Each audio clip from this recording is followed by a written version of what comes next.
Saudari-saudaraku terkasih dalam Tuhan Yesus Kristus, selamat pagi dan berkah dalam. Kita berjumpa kembali dalam renungan harian Jumat 19 September 2025. Seperti biasa, kita mendasarkan permenungan kita pada bacaan Ekaristi hari ini.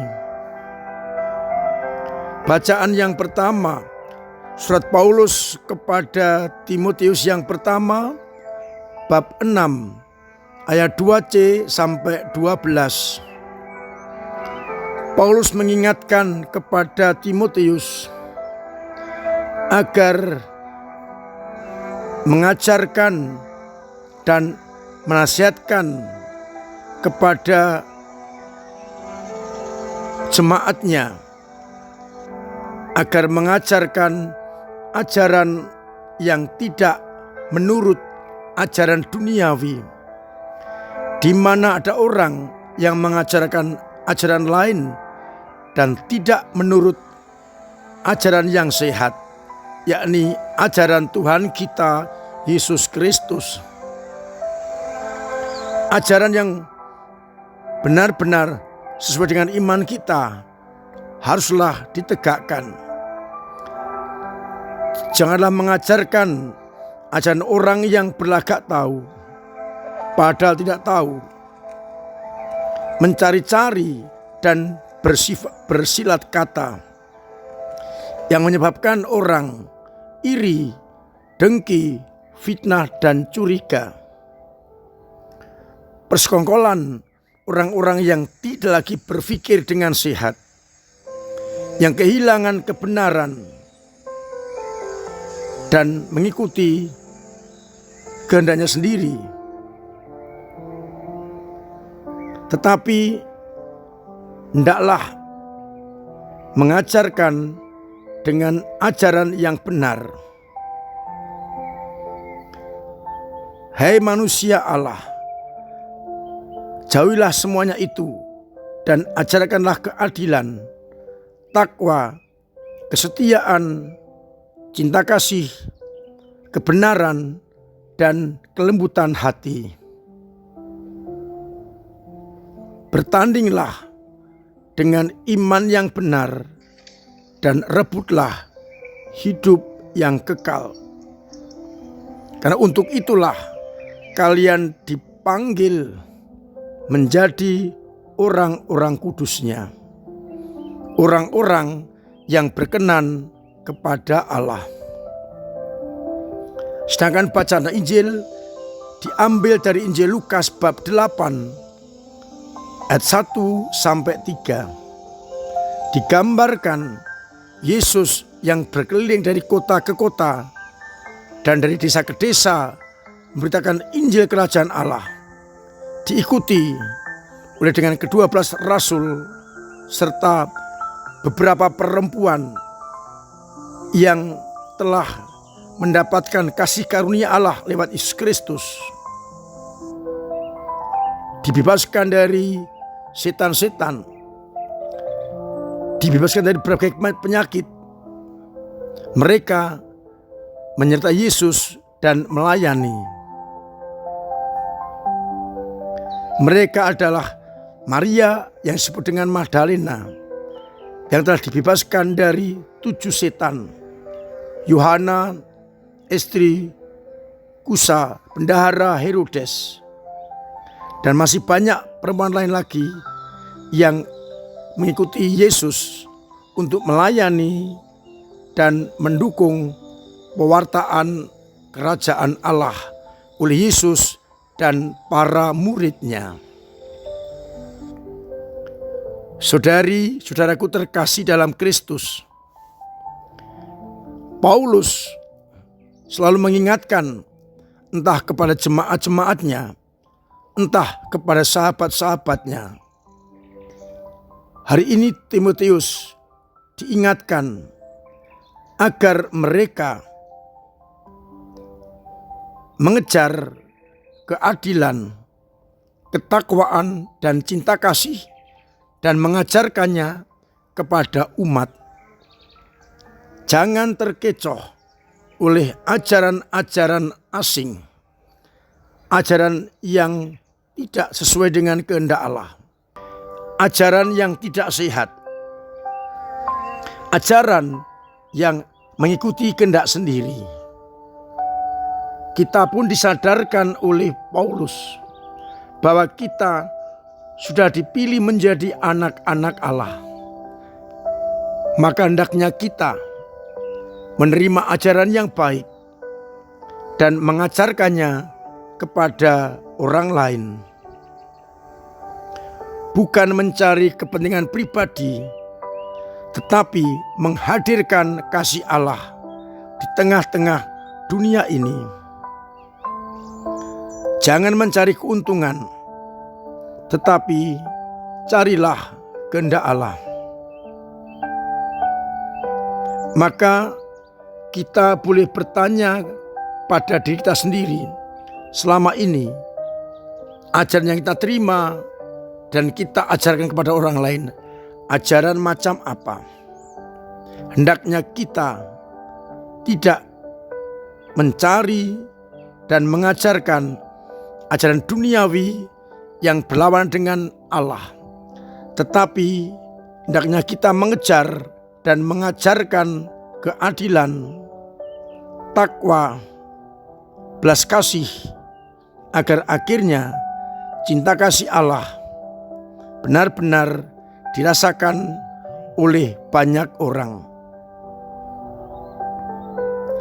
Dari bacaan Injil kita mendapatkan pencerahan.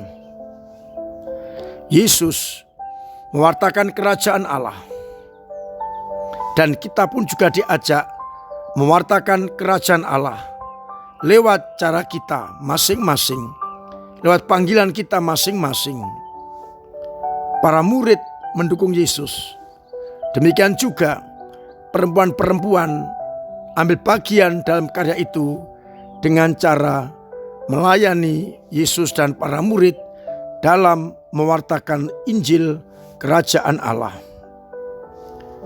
Kita tidak harus sama dalam pewartaan Injil.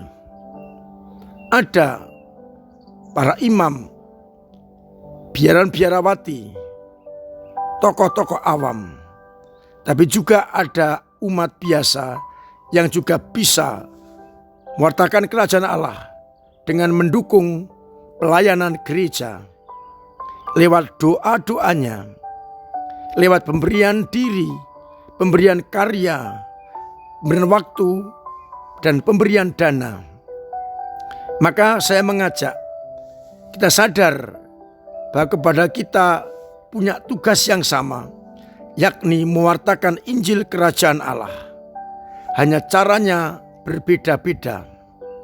Yesus mewartakan dengan sabda dan karya, didukung oleh para murid yang juga ambil bagian dalam karya itu, termasuk perempuan-perempuan yang melayani kebutuhan-kebutuhan jasmani agar pelayanan itu sungguh berkenan dan dapat dilaksanakan berkat dukungan para wanita yang mengikuti Yesus. Oleh karena itu, saya mengajak kita sadar bahwa kita pun diwajibkan dan bisa ambil bagian dalam karya-karya itu dengan cara kita masing-masing. Pertanyaannya adalah, sudahkah aku melaksanakan itu semua? Apakah aku juga berdoa bagi gereja dan perkembangannya? Apakah aku memberikan diriku dipakai oleh Tuhan? Apakah aku juga menyumbangkan sebagian hartaku untuk kepentingan gereja mewartakan Injil kerajaan Allah? Semoga dengan demikian, baik awam maupun hierarki, siapapun juga tetap bisa bekerja sama untuk pewartaan kerajaan kabar sukacita, pewartaan kerajaan Allah. Tuhan memberkati kita sekalian. Amin. Marilah kita berdoa.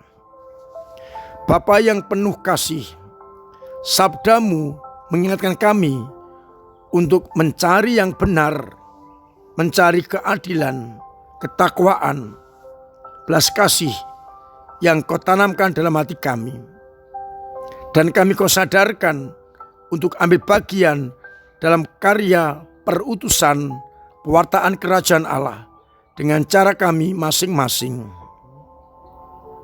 Semoga kami semakin kau mampukan untuk hidup sesuai dengan kehendak Allah lewat cara kami masing-masing. Kuatkan kami bila iman kami lemah, bila iman kami mandek, bila iman kami jatuh, agar akhirnya dengan iman yang kokoh kuat kami selalu hidup bersamamu.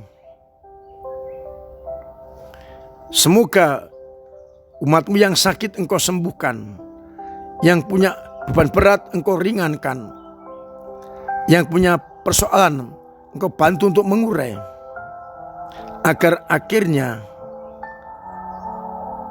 iman kami semakin berkembang dan semakin kau yakinkan kami bahwa engkau menyertai kami. Untuk itu sertai kami dengan berkat-Mu sendiri, Bapa dan Putra dan Roh Kudus. Amin. Saudara-saudaraku terkasih, saya ingatkan nanti sore pada pukul 6 atau 18 kita akan bersama-sama merayakan Hari Raya Bunda Maria La Salette, pelindung kongregasi MSF. Mari kita berbondong-bondong datang untuk mensyukuri pelindung ini, agar akhirnya pesan-pesan Bunda Maria La Salette dapat kita wujud nyatakan, yakni pertobatan dan kembali menomorsatukan Allah di atas segala-galanya. Setelah Ekaristi ada sedikit ramah tamah di halaman Mandala Graha. Terima kasih kepada semua saja yang telah ambil bagian dalam karya keselamatan lewat doa-doanya, pemberian diri, pemberian waktu, pemberian tenaga dan karya, serta pemberian dana yang sungguh membantu pelayanan gereja di tengah masyarakat. Mari kita terus optimalkan peran kita masing-masing di tengah-tengah masyarakat. Saya masih mengajak lingkungan-lingkungan untuk mengusulkan calon-calon anggota dewan yang akan memimpin, melayani kita periode yang akan datang. Akhirnya saya mengucapkan selamat pagi, selamat merenungkan, salam sehat, Tuhan memberkati.